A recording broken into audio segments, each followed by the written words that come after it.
কারণ আল্লাহ রাসূল সাল্লাল্লাহু আলাইহি ওয়াসাল্লাম হাদিসে পাকে ইরশাদ করেন, قال رسول الله صلى الله عليه وسلم من لزم الاستغفار جعل الله من كل ضيق مخرجا ومن كل هم فرجا ورزقه من حيث لا يحتسب।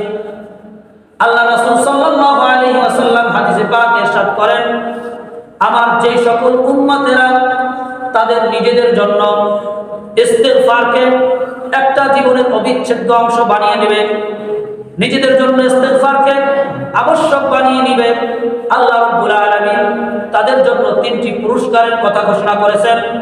এক নম্বরে আল্লাহ রাব্বুল আলামিন আল্লাহর হাবিব সাল্লাল্লাহু আলাইহি ওয়াসাল্লাম বলেন, জাআলাল্লাহু মিন কুল্লি দিকিন মাখরাজা।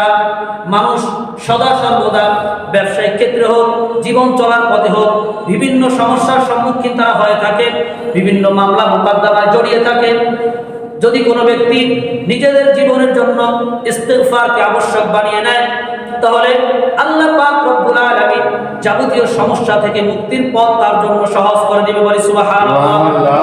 দুই নম্বর ফায়দা, আল্লাহ রাসূল সাল্লাল্লাহু আলাইহি ওয়াসাল্লাম বলেন, ওয়া মিন কুল্লি হাম্মিন ফারাজা। যত ধরনের চিন্তা পেরেশানিতে মানুষ থাকে, এমনও চিন্তায় মানুষ থাকে যে দামি ট্যাবলেট খেয়েও তার ঘুম আসে না, চিন্তা পেরেশানিতে বিভোর। আল্লাহ রাসূল সাল্লাল্লাহু আলাইহি ওয়াসাল্লাম বলেন, কেউ যদি ইস্তিগফারকে আবশ্যক করে নেয় তো যাবতীয় চিন্তা পেরেশানি থেকে আল্লাহ পাক রব্বুল আলামিন তাকে মুক্তি দান করবে, বলি সুবহানাল্লাহ। তৃতীয় পুরস্কার আল্লাহ রাসূল সাল্লাল্লাহু আলাইহি ওয়াসাল্লাম বলেন, ওয়া রাযাকাহু মিন হাইথু লা ইয়াহতাসিব।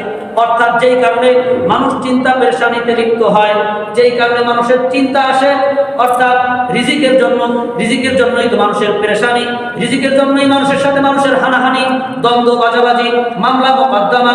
আল্লাহ রাসূল সাল্লাল্লাহু আলাইহি ওয়াসাল্লাম বলেন, কেউ যদি নিজেদের জীবনের জন্য ইস্তিগফারকে আবশ্যক করে নেয়, ওয়া রাযাকাহু মিন হাইথু লা ইয়াহতাসিব, আমি ওই বান্দার জন্য এমন স্থান থেকে রিজিকের ব্যবস্থা করে দিব যে এই রিজিকের কথা সে কখনো কল্পনাও করে নাই, বলি সুবহানাল্লাহ।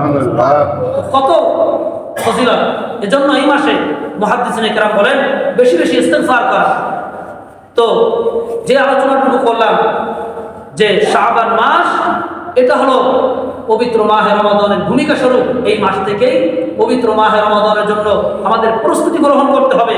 শয়তান আমাদেরকে ভবিষ্যতের আগামী ঢোকায় ফেলে রাখছে, মাহে রমাদান আসতেছে তখন থেকে ইবাদত বন্দেগী শুরু করব না।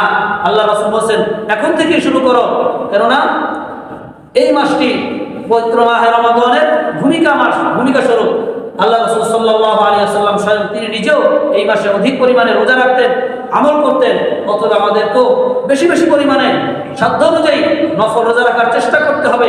কোরআনুল কারীমের নাজিলের মাস সামনে আসতেছে, এজন্য এই মাস থেকেই আমাদেরকে কোরআনুল কারীম বেশি বেশি তেলাওয়াত করতে হবে এবং আল্লাহ রাব্বুল আলামিনের দরবারে নিজেদের অতীত জীবনের গুনাহের জন্য বেশি বেশি ইস্তিগফার করতে হবে।